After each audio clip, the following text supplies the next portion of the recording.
जय श्री राम। जय हिंदू राष्ट्र। ब्रजभूषण सैनी, राष्ट्रीय अध्यक्ष, देवसेना। मित्रों, आज का विषय है मांस के व्यवसाय को बढ़ाने के लिए सब्सिडी देना बंद करे सरकार। मित्रों, भारत एक आध्यात्मिक देश है और इस देश ने पूरी दुनिया को आध्यात्मिक ज्ञान दिया है और इस आध्यात्मिक ज्ञान की बदौलत ही पूरे विश्व को एक ज्ञान विज्ञान के क्षेत्र में नई दिशा देने में सक्षम रहा है। सनातन धर्म दुनिया का सबसे श्रेष्ठ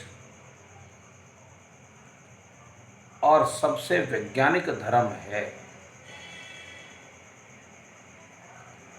यह धर्म पूरी दुनिया को दिशा देने में सबसे अग्रसर रहा है। जब भारत आध्यात्मिक क्षेत्र में सबसे आगे है, यदि इस आध्यात्मिक सिस्टम को, प्रणाली को बेहतर करने का प्रयास किया जाए तो भारत पूरे विश्व का मार्गदर्शक होगा। लेकिन मित्रों, इस देश की सरकारों ने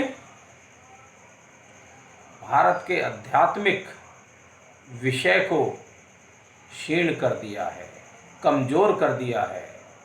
उन्होंने भारत के एक व्यवसाय को बढ़ावा देने के लिए कई तरह की सब्सिडियां शुरू कर रखी है। मांस को बढ़ावा देने के लिए, मांस के व्यापार को बढ़ावा देने के लिए, कत्ल खानों को बढ़ावा देने के लिए और मछली व्यवसाय, मुर्गी पालन, बकरे का व्यवसाय, इनको बढ़ावा देने के लिए सरकार ने अनेक सब्सिडियां देनी जारी रखी है और उसको और भी बढ़ावा दिया है।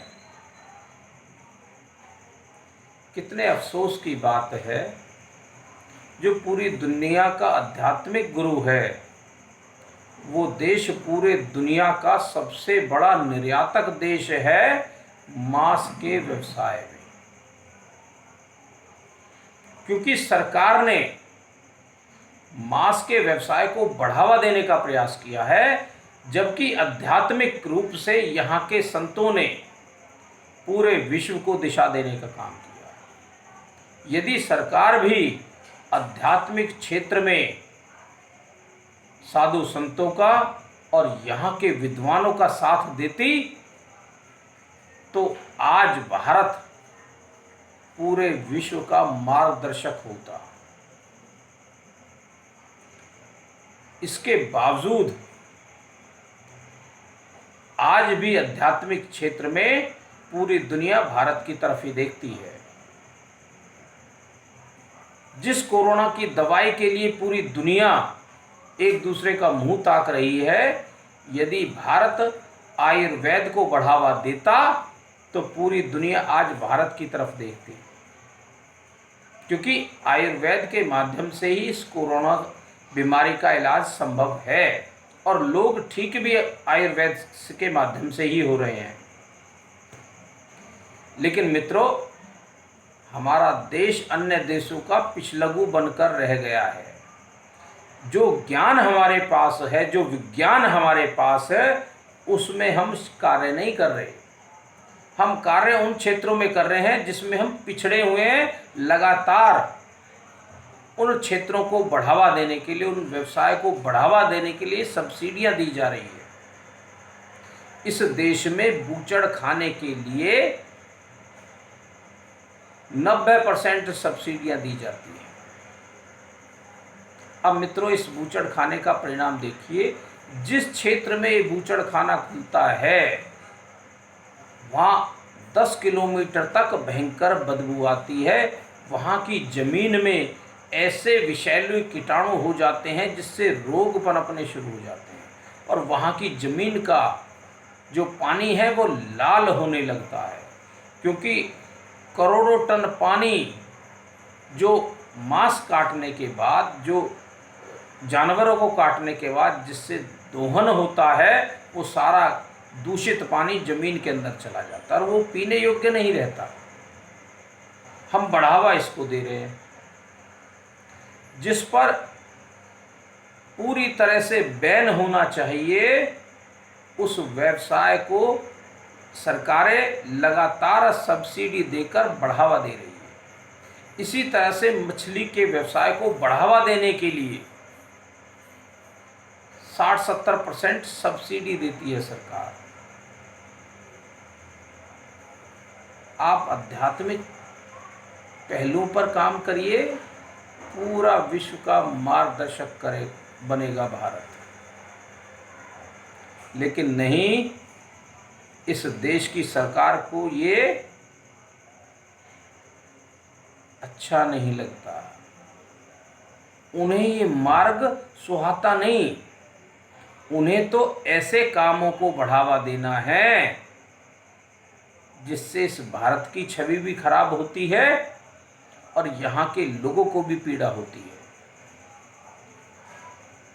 पिछले 20 सालों में भारत ने मांस के व्यवसाय को बढ़ावा देने के लिए हर प्रकार के हथकंडे अपनाए हैं, सब्सिडियां दी हैं, और यही कारण है आज भारत मांस के व्यवसाय में पहले नंबर का देश बन चुका है। पूरे विश्व को निर्यात करता है मीट का कारोबार। मांस निर्यात करने में पूरे विश्व का पहले नंबर का देश है भारत। मित्रों, बड़े अफसोस की बात है, सरकार इस मांस के व्यवसाय को बंद करे और सब्सिडी देना तो बिल्कुल बंद कर दे। यदि उन्हें सब्सिडी देनी है तो हमारे बहुत सारे उद्योग हैं, लघु उद्योग, हमारा कृषि जो क्षेत्र है, जो हमारे खाद्य उत्पादन है, फसलें हैं, सब्जियां हैं, अन्न हैं, उनको बढ़ावा दिया जाना चाहिए, उनको सब्सिडी दी जानी चाहिए। यदि सरकार उनको सब्सिडी देगी तो उन क्षेत्रों में भारत विश्व के पहले नंबर पर पहुंच जाएगा और पूरे विश्व में अन्न, फल और सब्जी का सबसे बड़ा निर्यातक देश बन जाएगा। हालांकि वनस्पति चावल में विश्व में पहले नंबर पर है भारत, जो सबको निर्यात करता है, लेकिन वनस्पति चावल को सब्सिडी देना सरकार ठीक नहीं समझती, उन्हें सब्सिडी नहीं मिलती। यहाँ के किसानों ने अपने दम पर ही चावल का निर्यात करने में पहले नंबर का अपना देश को स्थान दिला दिया है। मित्रों, आप सब भी जागरूक होइए और इस मांस के व्यवसाय पर प्रतिबंध लगाने का कार्य करिए। और मैं देश की सरकार से अनुरोध करता हूं, मांस के व्यवसाय पर प्रतिबंध लगाए और अनुदान देना बंद कर दे। विदेशी डॉलरों को कमाने के लिए बहुत सारे रास्ते हैं, बहुत सारे विकल्प हैं, उन पर काम करिए। भारत आयुर्वेदिक दवाइयों को निर्यात करने में पूरी दुनिया का पहला नंबर का देश बन सकता है यदि भारत के लोग और यहाँ की सरकार आयुर्वेद को बढ़ावा दे। तो मैं अनुरोध करता हूँ इस सरकार से कि वो मांस के व्यवसाय को बढ़ावा देने के लिए सब्सिडी देना बंद करे। चाहे वो मांस का कारोबार है, चाहे मछली पालन है, चाहे मुर्गी पालन है, चाहे बकरा पालन है, इन सब व्यवसाय को सब्सिडी देना बंद कर दें, तभी हम दूसरे क्षेत्रों में अपने आप को आगे कर पाएंगे। बल्कि ऐसे आध्यात्मिक क्षेत्र और ऐसे व्यवसाय जो कृषि से जुड़े हैं उनको बढ़ावा देने का काम करें। मित्रों, आपका बहुत बहुत धन्यवाद। जय हिंद, जय भारत, जय हिंदू राष्ट्र।